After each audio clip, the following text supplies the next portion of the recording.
Mga kalapatid, magandang madaling araw na yata.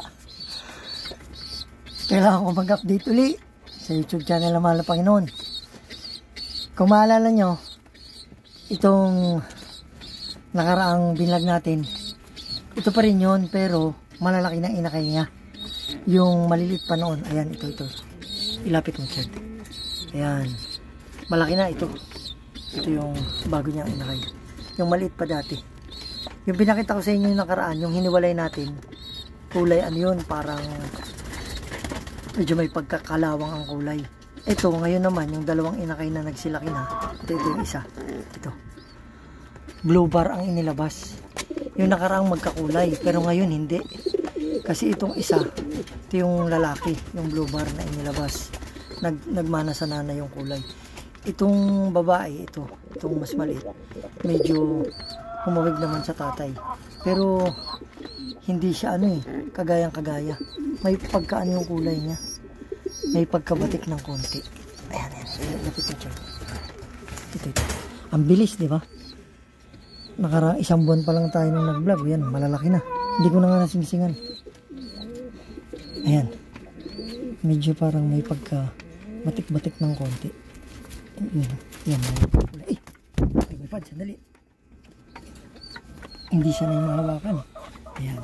Pabalik na natin. Ayan. Tapos yung lalaki, ito. Blue bar.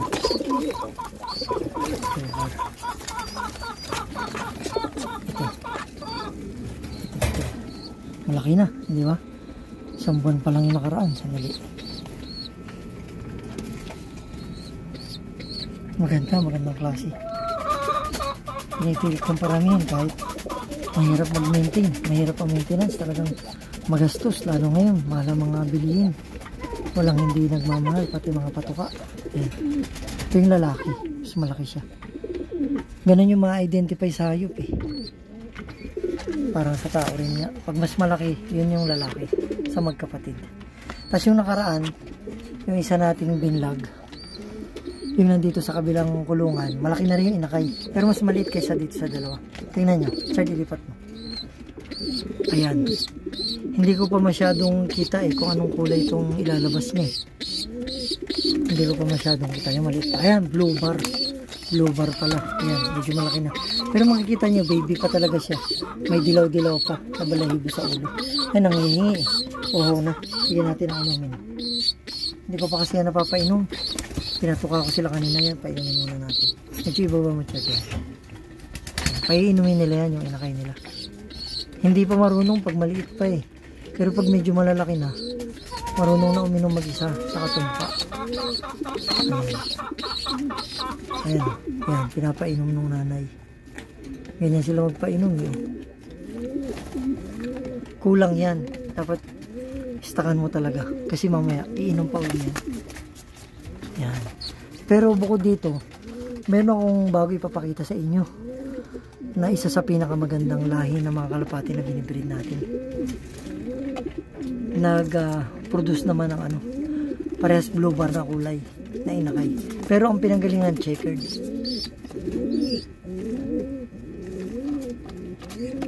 Mamaya ipapakita ko sa inyo. Patas natin itong painumin. Iinom pa uli yan. Iinom pa yan. Okay na nyo. Kasi ganun eh. Pagka nagsusubo o nagpapainom sa inakay. Ayan. Ayun. Ayan. Pinapainom niya ang tatay. Isa lang yung napisa eh. Pangit kasi yung kulungan natin. Pero ang totoo nito ngayon, mag-iimis ako. Ngayon ako may time eh. Daling araw na yata. Ngayon ako maglilipat ng mga kulungan para maisaayos sila.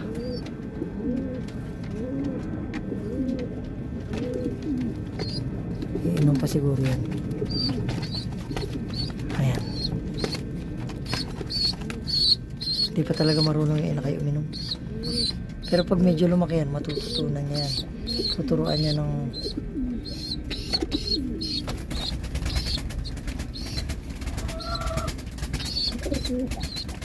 itong baraw sa kainin, tuturuan niya uminom mag-isa sa tumuka. Wala, ayaw pa eh. Kahit umang ko eh. Hindi pa talaga marunong. Pero dito sa kabila, marunong na. Pwede na rin natin hiwalay. Kasi tumutuka na mag-isa, isa umiinom na mag-isa. Para mangingitlog na naman uli.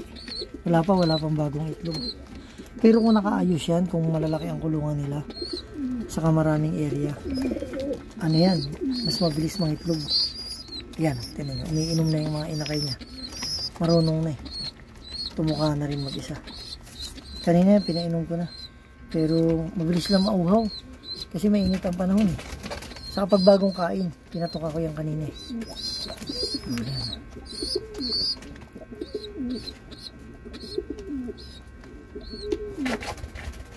Mas maganda sana kung mayroong naka-stock na tubig. Kasi ang problema dun, marurubihan. Kailangan meron siyang pinakaharang para hindi nila maiiputan. Okay na yata. Okay na, pwede na. Ito namang nasa taas. Yung maalala nyo, yung inakay nito nung nakaraan na hiniwalay natin, malalaki na yung nandito sa itaas. Papakita rin natin, papainumin natin. Ayan, tuko sa mga chair. Ayan. Yan, mas malalaki na. Pwede na sanayang paliparin.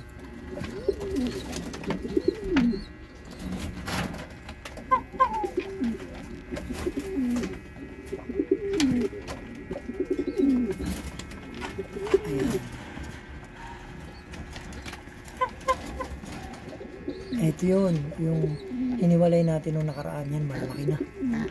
Naalangan uminom eh. Ayan, ilapit natin. Ayan, uminom sila. Ayan, magkakulay. Hindi kagaya nung itong bagong inilabas.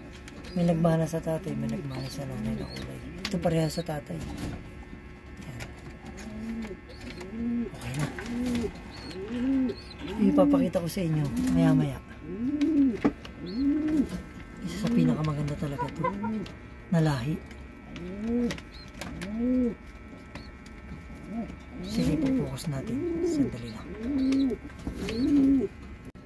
Mga lapatid, ito yung tinutukoy ko sa inyo na talagang pinakamagagandang lahi ng kalapati na na-produce natin. Nakikita nyo yan. Kung makikita nyo, tanggalin natin to para mas mapakusan. Ayan. Kung makikita nyo, ito yung nanay. Checkered end, yung nanunuka. Yung nasa dulong yun, yun ang tatay, yung barako.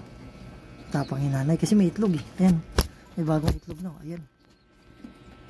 Yang nakikita nyo sa dulo, yan yung anak nila na bago lang. Ang matapang yung nanay kasi may itlog yun. Nanunuka oh. Matapang. Ganyan ang ano eh. Sa mga hayop, ipoprotektahan nila yung itlog nila. Kaya matapang, kaya nananuka. Yung makikita nyo na yun, itong dalawa na to. Yan yung bago nilang inakay. Ito yung lalaki, ito naman yung babae. Magkakulay. Naglabas ng blue bar. Pero kung papansinin nyo, itong pinanggalingan, parehas checkered. Itong nanay nga, saka itong tatay. Parehas checkered. Pero yung nilabas nila, blue bar. Ayan, babae at lalaki. Tapos ngayon, may isang itlog na. Ngayon lang yan, kasi wala pa yung kanina eh. Hindi ko pa yung nakikita ito eh. Madadagdagan yan, for sure. Kalimitan kasi ang itlog ng kalapati talaga, dalawa. Minsan tatlo. Pero may hanggang 4 pa pala. Akala ko hanggang 3 lang pinakamarami. Meron sa minsan ipapakita ko sa inyo. Nangingitlog siya ng 4. Ang problema, hindi napipisa kasi masikip yung kulungan, hindi niya nabababahan. Kaya hindi nagiging inakay. Kumbaga nagiging ano lang, penoy, nabubugok naman. Kasi masikip yung kulungan. Pero nangingitlog sa patuka lang. Parang sa mga manok rin, kahit hindi mababahan. Pero pwede siya mangitlog. Parang yung mga broiler, ganun. Pag pinapatuka, nangingitlog sila kahit hindi nabababahan ng mga tandang. Yan. Kaya ko na rin ipinakita to sa inyo, sa totoo, kasi plano nang ilipat itong mga kulungan nila. Kasi itong area na pinaglalagyan nila, i-renovate para yung mga kwarto sa silong mapaupahan. Yan. Kaya ipinakita ko na sa inyo kasi ililipat na ito eh. Yan. Maganda, 'di ba? Yung dalawang inakay na yan sa dulo. Kung makikita na yan, focus natin yan. Ang mga kalapati na ito, para sa kaalaman ninyo, itong pinapakita ko ngayon sa inyo, hindi ito basta-basta. Kasi, kung yung iba na nasabi ko sa inyo, talagang tumatawid ng dagat, kaso minsan, syempre hindi nahuhuli, hindi nakikiskis yung sticker nila para ma-text yung pinaka number para mag-champion. Itong mga ito, itong lahi ng mga kalapati na ito, ang tatay nito talaga at ang nanay nito, kagaya ng lahi kong sinasabi, pag walang paalam sa may-ari, hindi natin mabanggitin yung pangalan. Nag-champion na ang mga lahi nito. Pero ang destinasyon, NCR to Mindanao. Doon ibinibitaw ang lahi nito. Sa totoo, yung tatay nito, bali third generation ito. Ito yung unang anak nung mga lahi na sinasabi ko sa inyo. Sa minsan baka ipakita natin. Yung tatay ng dalawa na to, talagang may pangalan na may-ari. Yung Singsing, may pangalan na may-ari. Saka may cellphone number. Yun ginagamit na talaga sa karera na ilang beses nang naka-champion. Na ang destinasyon mula NCR papuntang Mindanao. Doon ang laban ng karera. Hindi sinasadyang makakuha tayo ng lahi ng mga kalapati na to. Dahil nagkataong nung isinali sa karera yung lahi ng pinanggalingan nito, lumapag dyan sa may golf, sa may ditch. Nagpahinga sandali, uminom, naligo. Pag nabasa ang kalapati, hindi pa makakalipad agad yan ng mataas. Kaya ang nangyari, nahuli ng ating mga kilala. Binibili sa kanya pero ayaw niya ipagbili. Nagkataon na tayo ang napagkatiwalaan niyang pagbentahan. Kahit maraming kumukuha sa kanya, dahil nung makita nila na yung pinanggalingan nito, yung nanay sa katatay, talagang may sticker sa paa. Tas may pangalan nga na may-ari, may cellphone number. Alam nilang naka-entry. Talagang kasali sa karera. Sa atin, na ipagkatiwalang ibenta. Ayan, kaya sinisikap po talagang paramihin. Kasi ito subok na subok. Talagang champion ang mga lahi nito. Ayan. So, mga kalapatid, bago ko magpaalam uli, marami pa akong gagawin. Sa totoo, medyo mas naka-recover ako ngayon, pero hindi pa rin ako kagaya dati na talagang malakas, saka walang inaatas ang puyat, pagod, gutom. Ngayon, hindi na ako ganun. Pagka kumilos ako ng mga ilang oras, parang nakakaramdam agad ako ng bigat ng ulo. Parang medyo napapagod ako agad. Kailangan ihabol ko to. Kasi nga ililipat na ito sila. Ngayon, may ipapakita ko sa inyo mamaya. Isang napakagandang broodcock na dinevelop ko sa loob ng halos 20 years. Yun ang gagamitin ko ngayon na ipapalahi na mga pang derby. Magpapakita ko mamaya ng isang piraso na gagamitin nating broodcock. Napagandang klase ng manok. Bago ko magpaalam sa inyo. So, sandali lang. Iayos ko muna kasi wala dito pupuntahan ko pa dun sa kabilang kwarto. Malayo-layo. So, paano? Sandali. Titingnan natin. Mga kapatid, mga kasabong, ito yung tinutukoy sa inyo. Nagagamitin nating broodcock. Isa sa pinakamagandang na-develop natin na panabong panderby ito. Ayan. Tingnan natin. Yan. Yan ang itsura. Yan. Gusto makipag-away. Ito yung gagamitin ko ngayon na sa pagbibreeding natin. Yan. Isa sa pinakamagandang lahi na na-develop natin. Yan. Sa loob ng halos 20 years yan. Sa pagbibreeding natin. Yan, napakagandang manok yan. Yellow-legged siya. Yan. Yellow-legged. Tapos, talagang lemon sweater ang dating yan. Sa pinakamagagandang manok. Gusto makipag-away. Yan ang gagamitin natin yung broodcock. Sa minsan, ipapakita ko sa inyo yung inahin na gagamitin natin sa pag-breeding natin uli. Paglipas na mahabang panahon na hindi na tayo nakakapag-breed. Yan, mga kasabong. Tingnan nyo yung itsura. Talagang killer. Tingnan nyo. Sandali dyan, ikaw ang mama. Para mailapit ko siya. Ayan. Ayan. Mahalagang makita yung mukha eh. Importante yan sa mga sabongero. Mukha pa lang. Champion na. Mukha pa lang. Champion na. Winning line yan. Mga kasabong. Kaya natin pipilitin para naman. Sa kanto to, wala na akong ibang source ng income ngayon eh. Kaya mapipilitan ako mag-breeding. Kasi marami namang gustong bumili sa atin. Lalo na yung mga nakakilala na. Saka nagtitiwala. Wala nga lang tayong breeding pa. Pero ito, ibibreed ko na. Yan. Ayoko sana ipakita yung gagamitin nating materialis na inahin eh. Kasi minsan, kinokopya lang ng iba. Pero hindi rin naman nila magagaya talaga ng gusto. Kasi kahit makita nila yung kulay, yung naka-infuse na bloodline, hindi nila alam kung ano yung eksakto. Pwedeng kakulay, pero hindi kalahi. Hindi naman pinagdadamot natin.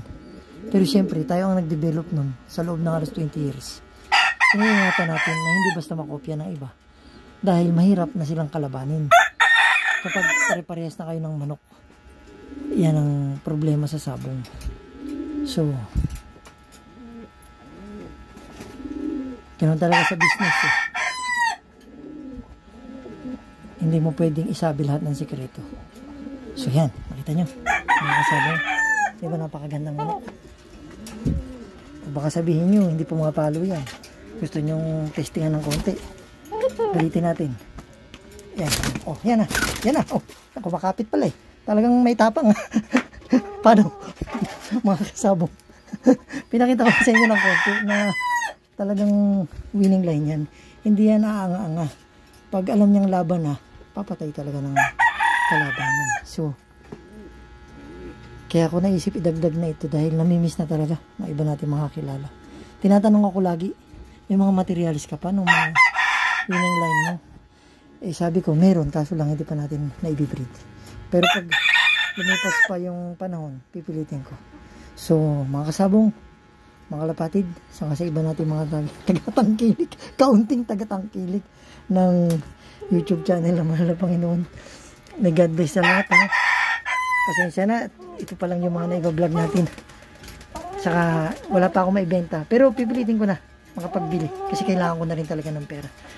May God bless sa lahat sa pangalan ni Jesus.